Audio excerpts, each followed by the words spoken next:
In today's video we are going to discuss about the cages. केजेस क्या होता है कि जब हमारे पास टू और मोर मेटल्स इस फॉर्म में ज्वाइन करते हैं कि वो एक क्लोज पैक स्ट्रक्चर की फॉर्मेशन करते हैं, जिसे हम क्या बोलते हैं, cage structure.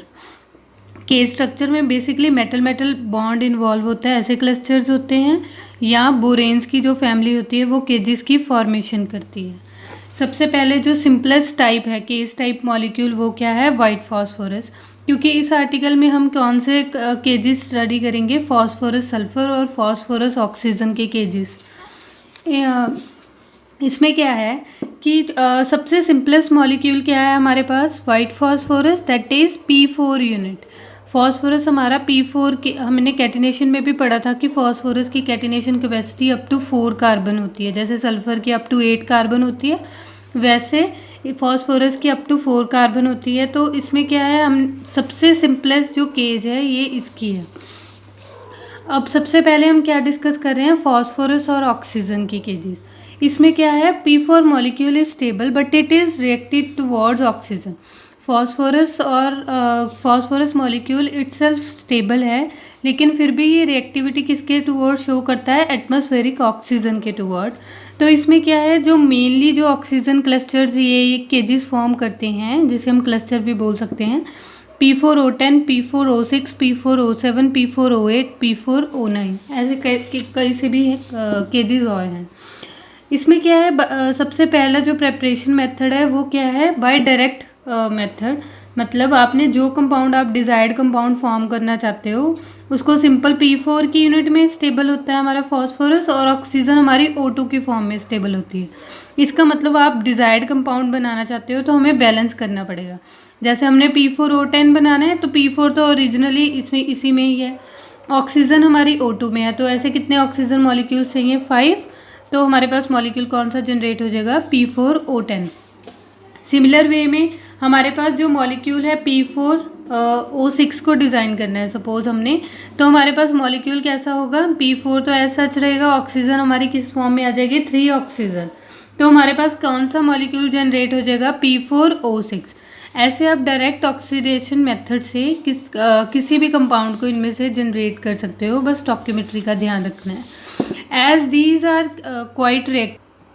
As these molecules are react with water molecule to form corresponding acids। तो ये क्या है, अभी वाटर के साथ जब हम एक बार हमने केजेस फॉर्म कर ली, ये फर्दर किसके साथ रिएक्ट कर सकती हैं, वाटर के साथ। तो वाटर के साथ हमें रिस्पेक्टिव क्या मिल जाएगा, जैसे 4H2PHO3 कंपाउंड, जिसे हम H3PO4 फॉस्फोरिक एसिड जिसे हम बोलते हैं, H3PO3, इसे हम ऐसे लिख सकते हैं, H3PO3। तो इसमें क्या है, सबसे नेक्स्ट पार्ट है इनकी स्ट्रक्चर्स में क्या कॉमन होता है। सबसे पहले सबसे छोटा यूनिट कौन सा है, P4O6, उसके बाद हायर ज्वाइन होते रहेंगे। तो सबसे सिंपलेस्ट क्लस्टर जो हमारा होगा वो किसका है, P4O6 का, बेसिक जिसे हम बोल रहे हैं। अभी यहाँ पर क्या होगा, हमें 4 फॉस्फोरस इस वे में ज्वाइन करने हैं। जैसे एक फॉस्फोरस यहाँ, एक यहाँ, आप इसे थोड़ा सा नीचे भी कर सकते हो या इसे स्क्वायर की फॉर्म में भी अरेंज कर सकते हो। तो आपने 4 फॉस्फोरस स्क्वायर की फॉर्म में अरेंज कर लिए। पहले जब P4 यूनिट था तो चारों फॉस्फोरस स्क्वायर की फॉर्म में थे, तो आप वैसे भी जनरेट कर सकते हो। ये सिर्फ स्ट्रक्चर को डिटरमिन करने के लिए कि कैसे हम स्ट्रक्चर ड्रॉ कर सकते हैं। तो यहाँ पर क्या है, अब हमारे पास क्या इंट्रोड्यूस हो गया, O6 इंट्रोड्यूस हो गया। तो अभी क्या करोगे, जो हमारे पास फॉस्फोरस है वो एक्चुअल में P4 के यूनिट, अगर हम दोबारा से बैक जाएँ तो हमारे पास P4 के जो क्लस्टर्स हैं वो कितने बॉन्ड फॉर्म कर रहे हैं, ये डॉटेड, ये शो करने का मतलब ये नहीं है कि ये बॉन्डर वाले इंट्रैक्शन है या हाइड्रोजन बॉन्डिंग ऐसा कुछ है। ये सिर्फ ऐसा शो करने के लिए है कि ये सारे बॉन्ड क्या है, प्लेन में आ चुके हैं, और ये बिलो द प्लेन है या अबव द प्लेन है, तो वेज की रिप्रेजेंटेशन है। तो यहाँ पर क्या है, ऑलरेडी हमारे पास कितने बॉन्ड है, 4 बॉन्ड, ये और एक ये, 6 बॉन्ड्स थे। अब इन 6 बॉन्ड्स के बीच में क्या आ गई है, ऑक्सीजन आ गई है। तो अभी क्या करोगे, फॉस्फोरस और फॉस्फोरस की डायरेक्ट लिंकेज की बजाय आप क्या करोगे, ऑक्सीजन को इन बिटवीन इंसर्ट कर दोगे। तो अभी हमारे पास 6 बॉन्ड पॉसिबल थे, तो जहाँ पर 6 बॉन्ड बना रहे थे फॉस्फोरस के, वहाँ पर बीच में क्या जनरेट कर दोगे, ऑक्सीजन एज अ ब्रिजिंग। ये क्या है, ऑक्सीजन क्या एक्ट करेगा एज अ ब्रिजिंग लिगेंड। क्यों, क्योंकि हमने पढ़ रखा है ये μ2 ब्रिजिंग है, 2 मेटल आयन को एक ऑक्सीजन ने सेटिस्फाई किया हुआ है ना। तो इसलिए ये एक तरह से म्यू2 ब्रिजिंग हो रही है। तो ये बेसिक स्ट्रक्चर है। अभी हमारे पास क्या है, P4O7 है। P4O7 का मतलब O6 जितनी स्ट्रक्चर तो ड्रॉ करना ही था। तो अभी हमारे पास एक यूनिट क्या ऐड हो गया, ऑक्सीजन ऐड हो गया। तो अब क्या बनते रहेंगे, डबल बॉन्ड ऑक्सीजन। तो ये स्ट्रक्चर मोस्ट ईजी स्ट्रक्चर्स हैं। सबसे पहले हमें क्या करना है, दोबारा से सुन लो। फॉस्फोरस के बीच इसे ऐसे अरेंज करना है, स्क्वायर की फॉर्म में अरेंज कर लो। स्क्वायर की फॉर्म में अरेंज कर लिया। तो अभी हमें पता था फॉस्फोरस और फॉस्फोरस के बीच हम 6 बॉन्ड्स बना सकते थे। अभी हमारे पास क्या इंसर्ट हो गई, 6 ऑक्सीजन इंसर्ट हो गई। और 6 ऑक्सीजन का मतलब क्या है, तो अभी हमारे पास क्या है, जब हमने फॉस्फोरस और ऑक्सीजन के बॉन्ड ड्रॉ कर लिए तो हमारे पास कैसे है, 6 बॉन्ड्स में क्या इंसर्ट हो गई, ऑक्सीजन इंसर्ट हो गई। तो इसमें क्या है, इस तरह से हम इसे इंसर्ट, ये सबसे बेसिक स्ट्रक्चर है। तो अभी नेक्स्ट क्या होगा, P4O7 का स्ट्रक्चर हो गया। P4O7 कैसे ड्रॉ करोगे, बेसिक स्ट्रक्चर क्या है, P4O6 का ड्रॉ कर लिया। अब हमारे पास क्या है, ऑक्सीजन फॉर्म बॉन्ड, फॉस्फोरस और ऑक्सीजन के बीच डबल बॉन्ड की फॉर्मेशन हो गई। तो जितना आप एक्स्ट्रा ऑक्सीजन होगा, आप फॉस्फोरस और ऑक्सीजन का डबल बॉन्ड बना दोगे। एक बात यह है कि जैसे हमारे पास कार्बन के अराउंड हम 4 बॉन्ड बना सकते हैं, वैसे ही फॉस्फोरस अपनी वैलेंसी को एक्सटेंड कर सकता है। 3 में भी स्टेबल रह सकता है और 5 में भी स्टेबल रह सकता है। तो इसमें क्या है, 5 में क्यों स्टेबल रह सकता है, क्योंकि फॉस्फोरस के पास 3D ऑर्बिटल की अवेलेबिलिटी है, जिस वजह से ये अपना ऑर्बिटल क्या कर देगा, ऑक्टेट को क्या कर देगा, एक्सटेंड कर देगा। इस वजह से इसके बॉन्ड क्या है, इसमें डाउट नहीं होना चाहिए कि इसके अराउंड बॉन्ड्स कितने होंगे। इसके नंबर ऑफ बॉन्ड्स इंक्रीज कर सकते हैं। जैसे हमने ध्यान में क्या रखना है वाइल ड्राइंग स्ट्रक्चर, कि ऑक्सीजन के पास 2 बॉन्ड होने चाहिए। अगर हमारे पास कार्बन इन्वॉल्व होता है तो उसके पास क्या होने चाहिए, 4 बॉन्ड्स उसके अराउंड होने चाहिए। उसके बाद अगर किसी ऑर्बिटल में 3D की अवेलेबिलिटी होती है तो वो अपना कोऑर्डिनेशन नंबर क्या कर सकता है, इंक्रीज कर सकता है।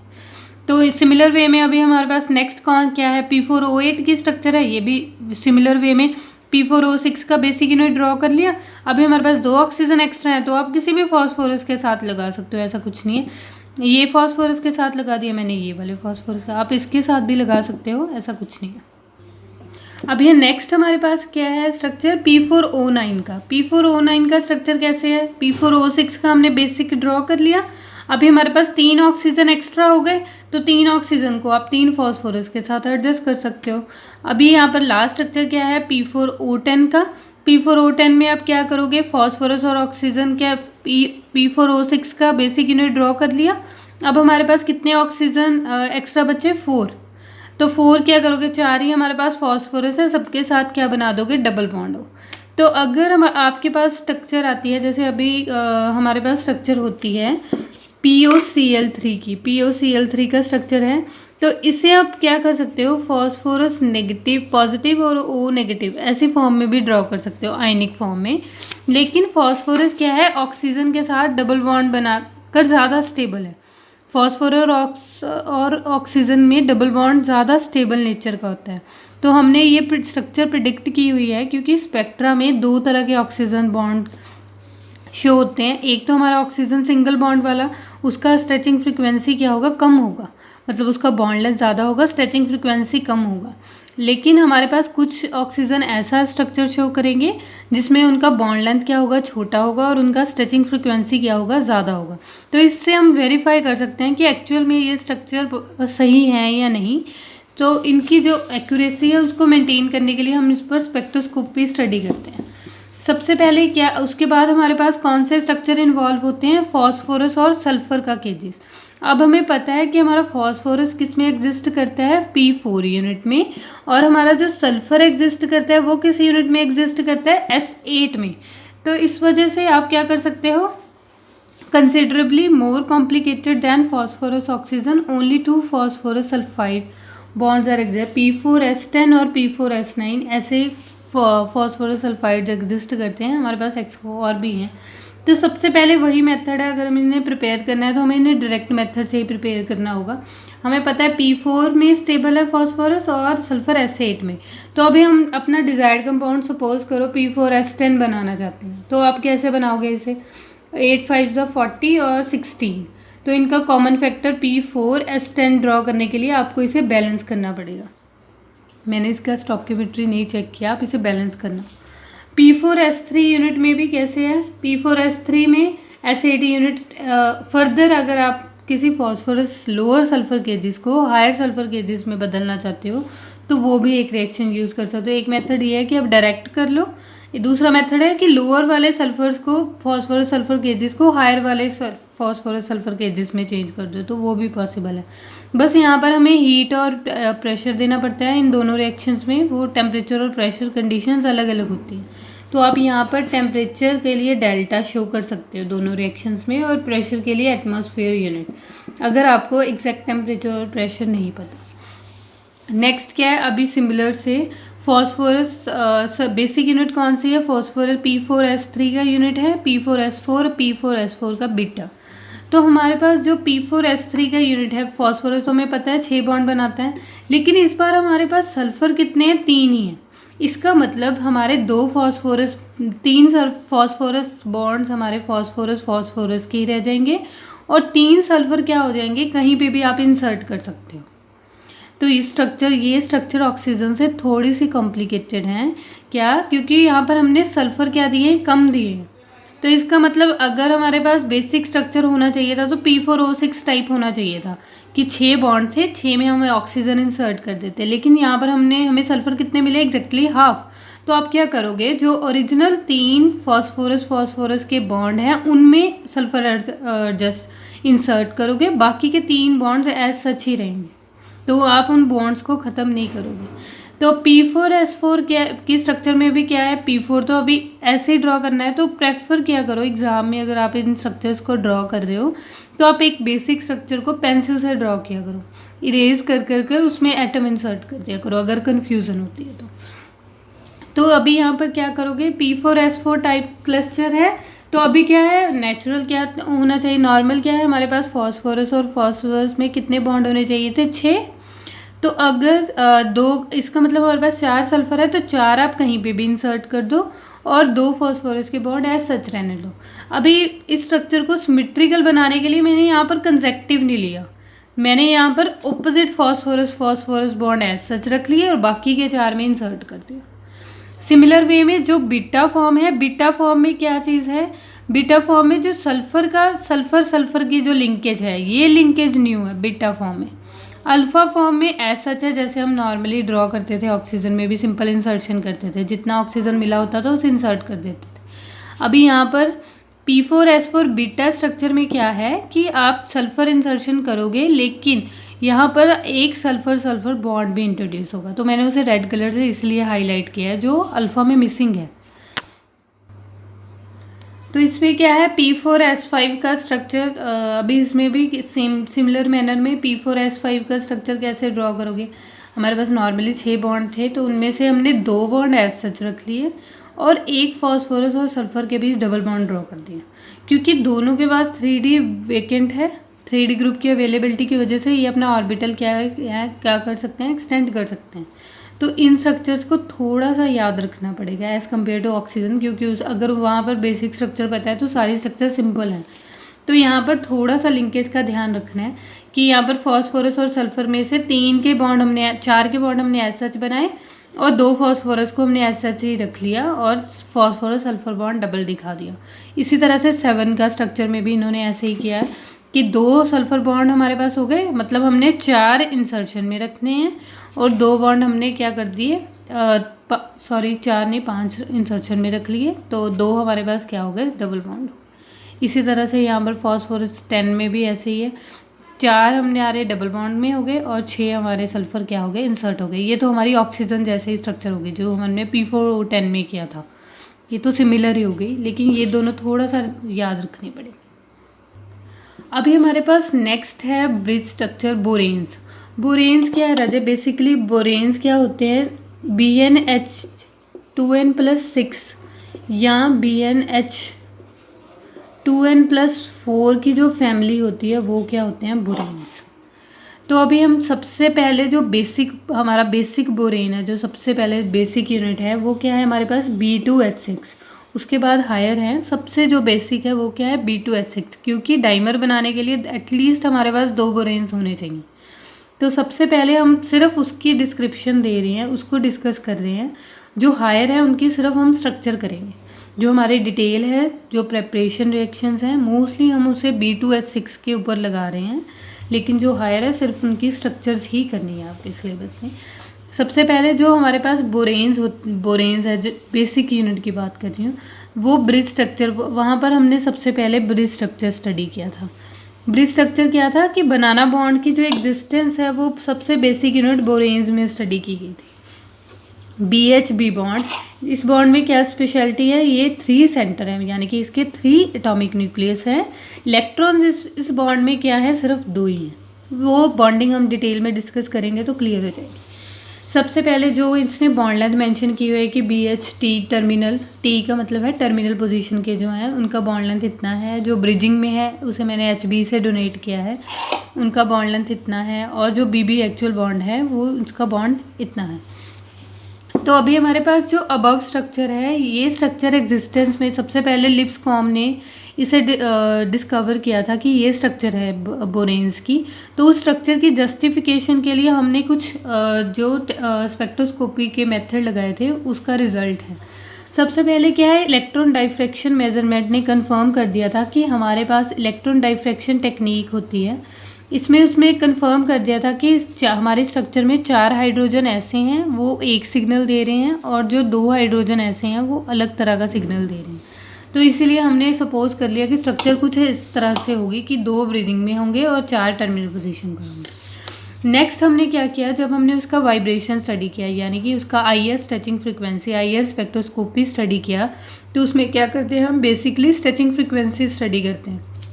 तो हमारे पास स्ट्रेचिंग फ्रिक्वेंसी भी 2 तरह की आई। हमारे पास एक स्ट्रेचिंग फ्रिक्वेंसी कौन सी है, 2102 सेंटीमीटर इनवर्स पर। एक stretching frequency I 2523 for BH bonds. BB bond की भी स्ट्रेचिंग फ्रिक्वेंसी है, पर हम फोकस इस पर कर रहे हैं कि इसमें ब्रिजिंग अलग तरीके की है, इस वजह से। तो हमारे पास 2 तरह की स्ट्रेचिंग फ्रिक्वेंसी आई है। इस वजह से हमें क्लियर हो गया कि यहाँ पर जो हमारे बॉन्ड्स हैं, क्योंकि हम बेसिकली ट्राई कर रहे थे B2H6 को कंपेयर करने की C2H6 के साथ। इथेन में भी C2H6 सिंगल बॉन्ड होता है और 3 हाइड्रोजन ऐसे ज्वाइन किए होते हैं। अगर हम इसे इथेन के साथ कंपेयर कर रहे हैं तो हमारे पास स्ट्रक्चर कुछ ऐसा होना चाहिए था, लेकिन अगर हम इस पर IR लगाते हैं तो हमारे 6 के 6 हाइड्रोजन सेम नेचर के आते हैं, यानी कि उनकी स्ट्रेचिंग फ्रिक्वेंसी सेम आती है। लेकिन बोरेन्स में क्या एक्सेप्शन है, बोरेन्स के 2 हाइड्रोजन एक नेचर के हैं और 4 हाइड्रोजन एक नेचर के हैं। इसका मतलब ये वाला स्ट्रक्चर क्या हो गया, रूल्ड आउट हो गया। तो नेक्स्ट हमने क्या स्टडी किया, उसका NMR स्पेक्ट्रा। NMR बेसिकली क्या होता है, हाइड्रोजन को ही स्टडी करता है। हाइड्रोजन के पास कैसा इन्वायरमेंट है, उसके पास कैसी इलेक्ट्रॉन डेंसिटी है। तो हमने क्या फाइंड आउट किया कि हमारे 2 हाइड्रोजन्स क्या है, show that the 3 main regions of absorption which are due to boron atoms, 3 terminal hydrogen atoms and 2 bridge hydrogen. तो इसमें क्या है, जो हमारे पास जो एब्जॉर्प्शंस आ रही हैं वो 3 आ रही हैं। बोरन बॉन्ड के बीच NMR हमने स्टडी किया, क्योंकि बोरन एक्टिव होता है, इसका आइसोटोप एक्टिव होता है NMR। तो बोरन्स के टुवर्ड्स भी एक सिग्नल आएगा। एक सिग्नल हमारे पास 4 टर्मिनल हाइड्रोजन्स के लिए आ रहा है और एक सिग्नल हमारे पास 2 ब्रिजिंग हाइड्रोजन के लिए आ रहा है। इसका मतलब अगेन ऐसी स्ट्रक्चर क्या होगी, बोरन के केस में क्या हो गई, रूल्ड आउट हो गई। नेक्स्ट है हमारे पास स्पेसिफिक हीट। स्पेसिफिक हीट हमारे पास डाइबोरेन की 54.4 किलो जूल है, while ethane is 12.5 kilo joule. It indicates that there is a hindered of rotation of diborane molecules. तो इससे क्या है कि अगर हम सोच रहे थे कि इसका स्ट्रक्चर C2H6 जैसा होना चाहिए था, तो इसका जो डिसोसिएशन एनर्जी है वो भी ऑलमोस्ट ऐसा होना चाहिए था, 12.5 किलो जूल के आसपास होना चाहिए था। लेकिन डाइबोरेन का स्पेसिफिक हीट काफ़ी ज़्यादा है। इसका मतलब क्या है, ये बॉन्ड जल्दी जल्दी क्या है, क्लीव नहीं कर रही। इस वजह से हमें क्या करना पड़ा है, एनर्जी ज़्यादा सप्लाई करनी पड़ रही है। तो नेक्स्ट हमारे पास क्या है, ऑन मिथाइलेशन। जो हमारे पास जो बेसिक स्ट्रक्चर है फाइंड आउट करने का, हमने इसका क्या किया, मिथाइलेशन कर दिया। तो हमारे पास मिथाइलेशन का रिएक्शन मैं यहाँ पर लिख देती हूँ। यहाँ पर हमने B2H6 को किसी मिथाइल ग्रुप से अटैच करवाया, जैसे CH3Cl सपोज करो, ऐसे है ना, मिथाइलेशन करना चाहते हैं। तो हमारे पास हमने क्या ऑब्जर्व किया कि हमने इसे एक्सेस में डाला था, लेकिन हमारे पास B2H2 और CH3 का कंपाउंड ही फॉर्म हुआ। तो इसका मतलब क्या है, ये 2 हाइड्रोजन्स कुछ स्पेशल करेक्टर बियर किए हुए हैं। इसी वजह से अगर हमने इसे एक्सेस में भी अप्लाई किया था तब भी हमारे पास कंपाउंड होना तो क्या चाहिए था, हमारे पास हेक्सामिथाइल कंपाउंड बनना चाहिए था बोरेन का, क्योंकि अगर 6 के 6 हाइड्रोजन सेम नेचर के होते तो हमारे पास सेम तरह का बिहेवियर होता, सारे मिथाइल ग्रुप सेम पोजीशन ले लेते, सब्स्टिट्यूशन रिएक्शन। लेकिन यहाँ पर क्या है, जब हमने एक्सेस में भी इसे सप्लाई किया है तब भी हमारे पास 2 हाइड्रोजन क्या है, रिप्लेस नहीं होते। तो मिथाइलेशन के टाइम हमें ये बात क्लियर हो गई कि हमारे जो स्ट्रक्चर्स हैं वो कुछ डिफरेंट तरीके के हैं। नेक्स्ट हमारे पास क्या है, इसकी मॉलिक्यूलर ऑर्बिटल डायग्राम, जो 3 सेंटर 2 इलेक्ट्रॉन बॉन्ड हमने कंफर्म किया है एग्जिस्ट करता है, वो उसका मॉलिक्यूलर ऑर्बिटल डायग्राम कैसा होगा, सबसे पहले वो स्टडी करते हैं। इन B2H6 molecule, each boron atom consists of sp3 hybridized. Out of these two orbitals, there are used usual covalent bonds. Let the wave function of singly filled sp3 hybrid orbital is b1 atom, और इसका जो empty orbital है उसे हम b2 ले लेते हैं। तो इसमें क्या बेसिकली ये शो करना चाह रहा है कि जो हमारे बोरॉन थे वो sp3 हाइब्रिडाइजेशन में है, 2 हाइड्रोजन्स ने वो ऑक्यूपाई कर लिया है, वो पोजीशन 2 हाइड्रोजन्स ने ऑक्यूपाई कर ली है। जो बाकी के पोजीशन बची है वो किसके लिए जाएगी, ये वाला जो हाइड्रोजन है और इस बोरॉन के साथ जो बनाना बॉन्ड बनना है, तो इसके लिए बेसिकली हम सिर्फ इसे नोटेशन दे रहे हैं बनाना बॉन्ड के लिए। बाकी जो टर्मिनल पोजीशन है उसे हम डिस्कस नहीं कर रहे, उसका एमओटी हम डिस्कस नहीं कर रहे, सिर्फ 3 सेंटर 2 इलेक्ट्रॉन बॉन्ड का एमओटी हम डिस्कस कर रहे हैं। तो उसके लिए मैंने जो वेव फंक्शन लिए हैं, फर्स्ट बोरॉन को मैंने साई B1 से डोनेट कर दिया, तो उसको सेकंड बोरेन को साई B2 से डोनेट कर दिया, और सिंप्लीफिकेशन के लिए मैंने जो अपने हाइड्रोजन है उसका वेव फंक्शन क्या कर दिया, साई हाइड्रोजन कर दिया, क्योंकि हाइड्रोजन में हमने फ़र्क नहीं किया। नेक्स्ट क्या है, combine to form bonding molecular orbital. अगर उनमें बॉन्डिंग होगी तो उस वेव फंक्शन को मैं साई B बोलूँगी, अगर उनमें एंटी बॉन्डिंग होगा तो उसे मैं साई स्टार, और अगर उनमें कोई बॉन्डिंग ना हुआ तो उसे मैं क्या बोलूँगी, psi raise to power n, मतलब नॉन बॉन्डिंग ऑर्बिटल। तो ये सारी नोटेशन हमने जस्टिफाई कर दी, क्योंकि हम स्ट्रक्चर्स में बार बार उसे फर्स्ट बोरॉन सेकंड बोरॉन का लैंग्वेज यूज़ नहीं करेंगे, उसके इंस्टेड हम यहाँ पर जो हमने वेव फंक्शन डिफाइन कर दिए हैं उसे यूज़ करेंगे। अभी सबसे पहले कुछ भी स्टार्ट करने से पहले हम बेसिक सा स्ट्रक्चर समझते हैं कि बोरॉन के अराउंड हमारी बॉन्डिंग कैसी होगी। सबसे पहले क्या है, हमारे पास 2 बोरॉन एटम्स होंगे। 2 बोरॉन एटम्स में कितने इलेक्ट्रॉन्स हैं, मैंने एक्साइट करके सिंपल एक्साइटेड स्टेट की ड्रॉ किया है। 2s2 2p1 कन्फिग्रेशन होती है आउटर, तो मैंने सिंपल सीधा उसे एक्साइट किया है, क्योंकि बॉन्डिंग एक्साइटेड स्टेट में ही होगी। तो हमारे पास दोनों बोरेन्स के लिए मैंने इस वे में इलेक्ट्रॉन ड्रॉ कर लिए। अभी ध्यान से देखो, 2 हाइड्रोजन्स क्या थे हमारे B2H6 स्ट्रक्चर, अगर हम देखें तो 2 हाइड्रोजन दोनों बोरेन के टर्मिनल पोजीशन थे, मतलब वो सिर्फ एक बोरोन के साथ ही अटैच है। तो मैंने वही किया, 2 हाइड्रोजन्स को मैंने बोरोन के साथ ऐसा अटैच कर दिया। तो सिमिलर वे में मैंने सेकंड बोरोन के साथ भी ऐसे किया। तो अब हमारे पास क्या क्या बचा है, 2 हाइड्रोजन्स बचे हैं, 2 ही बोरोन बचे हैं। तो अभी हमारे पास क्या होना चाहिए था, अगर इसमें बनाना बॉन्ड, क्योंकि हमने कंफर्म कर लिया है ऊपर जो हमने साइंटिफिक मेथड लगाए थे उससे हमें कंफर्म हो गया है कि बॉन्डिंग बनाना बॉन्ड है। तो बनाना बॉन्डिंग एक्चुअल में होगी कैसे, क्या है, आप एक बोरॉन कंसिडर करोगे, हमें पता है बॉन्ड में जो कोवलेंट बॉन्ड होते हैं उसमें 2 इलेक्ट्रॉन्स होते हैं, मिनिमम 2 इलेक्ट्रॉन बनाने, एक बॉन्ड के लिए 2 इलेक्ट्रॉन्स चाहिए। तो हमें क्या है, एक इलेक्ट्रॉन तो हमारा हाइड्रोजन कंट्रीब्यूट करेगा, एक इलेक्ट्रॉन हमारा बोरॉन डालेगा। तो उसके साथ उसका बॉन्ड कैसा बनेगा, उसका जो रिमेनिंग वेकेंट ऑर्बिटल है, अगर हम चाहते हैं कि इसकी हाइब्रिडाइजेशन क्या रहे, क्योंकि हाइब्रिडाइजेशन क्या होनी चाहिए थी, sp2 होनी चाहिए थी, लेकिन हाइब्रिडाइजेशन क्या है, sp3। खाली हाइब्रिडाइजेशन का एम्प्टी ऑर्बिटल हाइब्रिडाइजेशन का पार्ट नहीं होता। इसका मतलब इस बॉन्डिंग में इसे इन्वॉल्व करने के लिए बॉन्डिंग कैसे होगी, एक इलेक्ट्रॉन हमारे इस बोरॉन ने अगर कंट्रीब्यूट किया है तो एक इलेक्ट्रॉन हमारा हाइड्रोजन ने कंट्रीब्यूट किया, इलेक्ट्रॉन तो 2 पूरे हो गए। लेकिन अगर हमें हाइब्रिडाइजेशन में इन्वॉल्व करना है सेकंड बोरॉन को, तो उसके एम्प्टी ऑर्बिटल में क्या करने पड़ेंगे, शेयरिंग में इलेक्ट्रॉन ट्रांसफर होने, मतलब म्यूचुअल शेयरिंग करनी पड़ेगी। तो हमारे पास एक तरह से एक बोरॉन ने 1 इलेक्ट्रॉन डाला, एक हाइड्रोजन ने इलेक्ट्रॉन डाला, एक बोरॉन क्या हमने ज्वाइन कर लिया, एम्प्टी ज्वाइन कर लिया। तो इससे हमारे पास sp3 हाइब्रिडाइजेशन हो गया। नेक्स्ट हमारे पास सेकंड बोरॉन के साथ भी हमने ऐसे ही किया। इस बोरॉन के पास इलेक्ट्रॉन था, अब की बार इस बोरॉन के पास इलेक्ट्रॉन नहीं है, लेकिन हमने क्या किया, वाया बनाना बॉन्ड इस बोरॉन का हाइड्रोजन के साथ बॉन्ड बनाया, और इस हाइड्रोजन का फर्दर इस बोरॉन के साथ हमने क्या बना दिया, बनाना बॉन्ड। तो इस स्ट्रक्चर को मैं उसी तरह से एक्सप्लेन कर रही हूँ। अभी यहाँ से हम दोबारा से स्ट्रक्चर को स्टडी करते हैं। स्ट्रक्चर में कैसे होगा,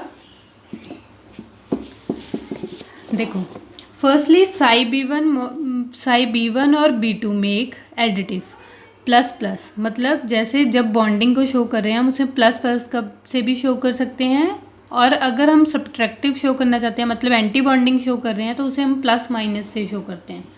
तो आप इसे कैसे शो करोगे? अभी हमने हाइड्रोजन का इन्वॉल्वमेंट शो नहीं किया MOT में, अभी हम सिर्फ बोरोन्स को ज्वाइन कर रहे हैं, तो इसीलिए अभी हम डायरेक्ट बॉन्डिंग नहीं बोल सकते, क्योंकि हमारे पास क्या है, एक वेकेंट, हमें पता है बोरोन, एक boron at a time electron donate कर रहा है, दूसरा बोरोन क्या है, वेकेंट है।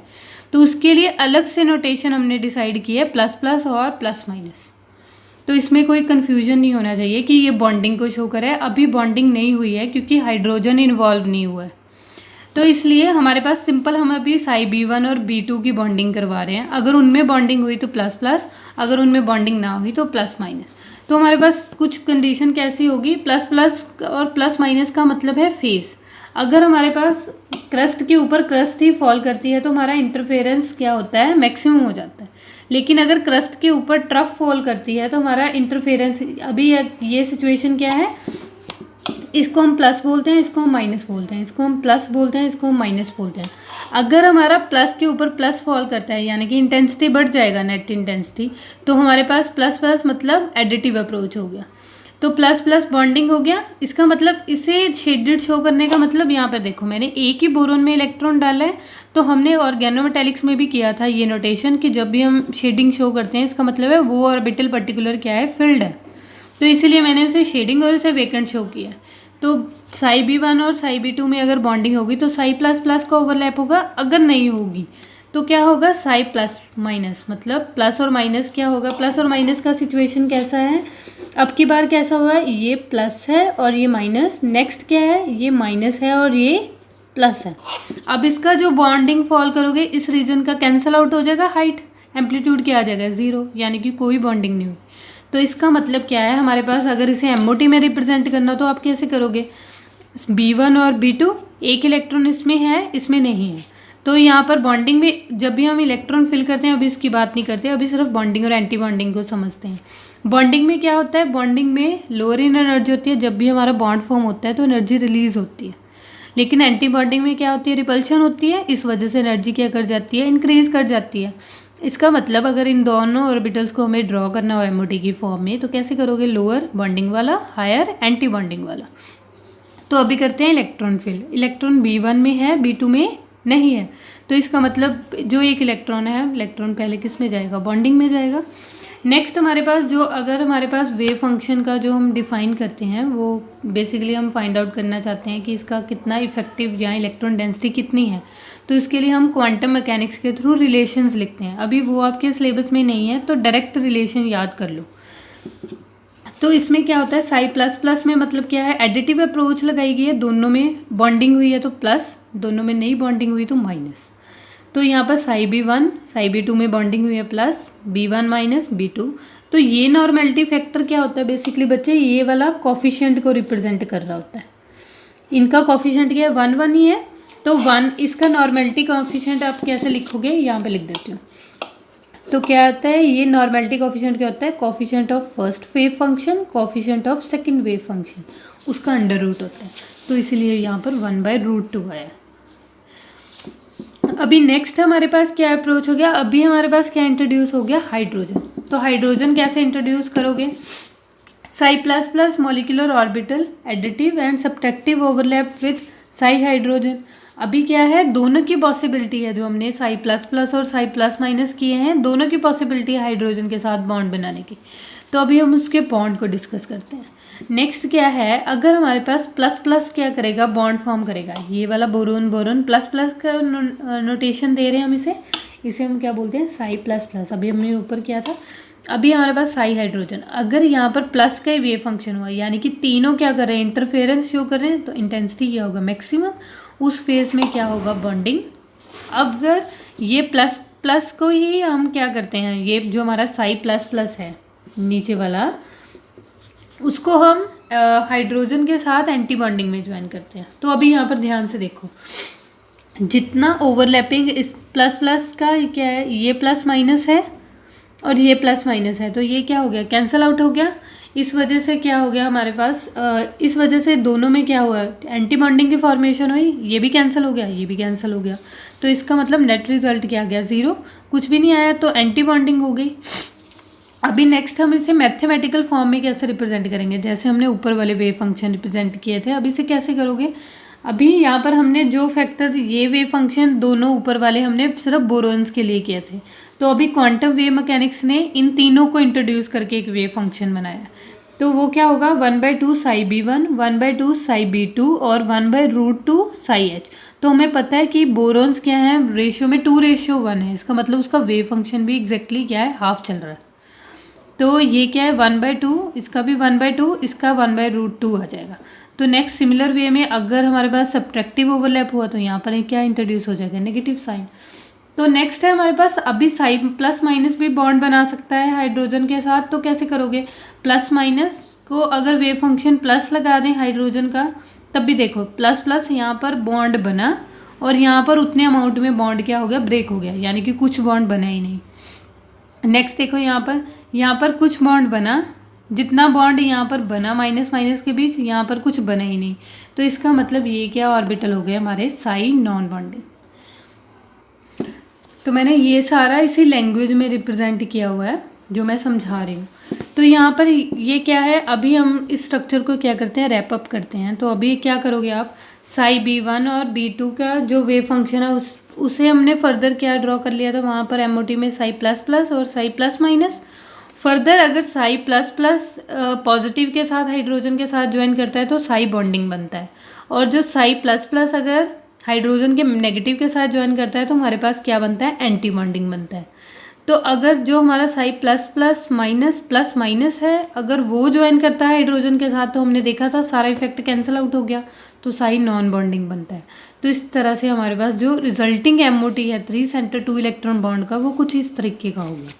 नेक्स्ट क्या है, आप इसे ऐसे भी ड्रॉ कर सकते हो, साई B1 B2 की बॉन्डिंग को दिखाने के लिए कि उसमें बॉन्डिंग कैसे होगी। सबसे पहले बॉन्डिंग होगी तो BH बॉन्ड बन जाएगा, नॉन बॉन्डिंग हुई तो मतलब ये दोनों एक दूसरे से दूर होंगे, तो और इसमें नोड हो जाएगा। और साई एंटी बॉन्डिंग होगा तो इसमें क्या होगा, हमारे पास प्लस प्लस में तो बॉन्डिंग है लेकिन हमारे हाइड्रोजन में क्या बॉन्डिंग नहीं है, तो वहाँ पर हम क्या कर देंगे, नोड ड्रॉ कर देंगे। This is all about 3 centre 2 electron bond structure. Next है हमारे पास इसका प्रेपरेशन, बोरेन्स का जो हम प्रेपरेशन मेथड्स हैं वो कैसे यूज़ करते हैं। मैंने यहाँ पर काफ़ी प्रेपरेशन मेथड्स डिस्कस किए हुए हैं, लेकिन हम in order to understand the lecture हम इसमें से थोड़े से स्टडी कर लेते हैं। सबसे पहले हमने क्या किया था, जब हमने बोरेन को प्रिपेयर किया था तो हमने कैसे प्रिपेयर किया था, मैग्नीशियम बोराइड को हमने किस के साथ रिएक्ट करवाया था, कंसनट्रेटेड हाइड्रोक्लोरिक एसिड के साथ, तो हमें क्या रिजल्टिंग कंपाउंड मिल गया था, हमारा बोरेन। तो हम बोरेन को कैसे प्रिपेयर कर सकते हैं, ऐसे भी प्रिपेयर कर सकते हैं, अगर हम सोडियम बोरोहाइड्राइड को बोरोन ट्राइफ्लोराइड के साथ रिएक्ट करवा दें तब भी हम क्या प्रिपेयर कर सकते हैं, B2H6। अगर हम बोरोन के ऑक्साइड को एल्युमिनियम और हाइड्रोजन के साथ, एल्यूमिना सरफेस के साथ हाइड्रोजन की प्रेजेंस में रिडक्शन कर दें तब भी हम क्या कर सकते हैं, बोरेन को प्रिपेयर कर सकते हैं। नेक्स्ट है हमारे पास, अगर हमारे पास जो हम इस वे में हम when the borane is decompose in silent electric discharge in the presence of inert gases, it give mixture of B4O10 B5H10। तो इसमें क्या है, अगर आप प्रिपेयर करना चाहते हो डायरेक्ट इसके हम बाय इलेक्ट्रिक डिस्चार्ज मेथड हम इसके जो कंपाउंड्स क्या है, हायर बोरेन्स क्या है, प्रिपेयर कर सकते हैं। नेक्स्ट है हमारे पास पेंटा बोरेन में भी prepared by circulating a mixture of diborane and hydrogen through a glass tube. तो इसमें क्या है कि आप बोरोन को बोरेन्स लोगे, लोअर बोरेन्स, उसको हायर बोरेन्स में कन्वर्ट करने के लिए हाइड्रोजन को एडिशन करते रहोगे, बेसिकली रिडक्शन करते रहोगे, तो हम इससे डिजायर्ड कंपाउंड क्या कर सकते हैं, प्रिपेयर कर सकते हैं। नेक्स्ट क्या है, inter conversion of बोरेन्स। Inter conversion of बोरेन्स क्या करोगे, डिफरेंट टेम्परेचर और प्रेशर की कंडीशन अप्लाई करके आप लोअर बोरेन को डिजायर्ड फॉर्म हायर बोरेन्स में कन्वर्ट कर सकते हो। जैसे B2H6 को हमने 115 डिग्री सेल्सियस में जब हीट करोगे तो हमारे पास B5H11 फॉर्म हो जाएगा। अगर इसकी नेमिंग की बात करें तो यहाँ पर बोरेन्स की नेमिंग क्या होती है, इसकी नेमिंग क्या होगी, पेंटाबोरेन, ब्रैकेट में क्या होता है 11 किसको शो कर रहा है, हाइड्रोजन के नंबर को, तो इसका नेम आप ऐसे बोल सकते हो। बोरेन की नेमिंग कैसी है, पेंटा बोरेन 11। 11 किसको सिग्निफाई कर रहा है, नंबर ऑफ हाइड्रोजन एटम का। तो कहीं बार आपको एग्जाम में नेम के साथ पूछा होता है कि इसे कैसे प्रिपेयर करोगे, तो उसे आपने पहले फॉर्मूला में कन्वर्ट करना है, फिर रिएक्शन करोगे। तो हमारे पास डाइबोरेन क्या हो गया, B2H6 को अगर आप 100 डिग्री सेल्सियस पे हीट करते हो तो हमें B10H14 का क्लस्टर मिल जाता है। B2H6 को आप, ये टेम्परेचर डिपेंडेंट रिएक्शन है, जैसा टेम्परेचर अप्लाई करोगे वैसा हमारे पास हाई बोरेन जनरेट हो जाएगा। नेक्स्ट है हमारे पास इसकी फिजिकल प्रॉपर्टीज़ और इसकी केमिकल प्रॉपर्टीज स्टडी करते हैं। The boranes are volatile compounds, all the hydrides of borane are decompose to boron and hydrogen on red heat. अगर आप इसे बहुत ज़्यादा हीट प्रोवाइड करते हो तो सारे के सारे बोरेन्स क्या हो जाते हैं, डिकम्पोज हो जाते हैं दोबारा से बोरोन और हाइड्रोजन की फॉर्म में। नेक्स्ट है हमारे पास all the boranes are readily oxidised by air. अगर आप बोरेन्स को ऑक्सीजन के साथ रिएक्ट करवाते हो तो हमने पढ़ा था बोरोन के ऑक्साइड बनते हैं। अगर आप बोरोन के ऑक्साइड को क्या करते हो, अभी रिएक्शन प्रिपरेशन में पढ़ा था, बोरोन के ऑक्साइड को हाइड्रोजन और एल्मीना शीट के ऊपर रिएक्शन करवाते हो तो हमारे पास बोरेन्स की फॉर्मेशन हो जाती है।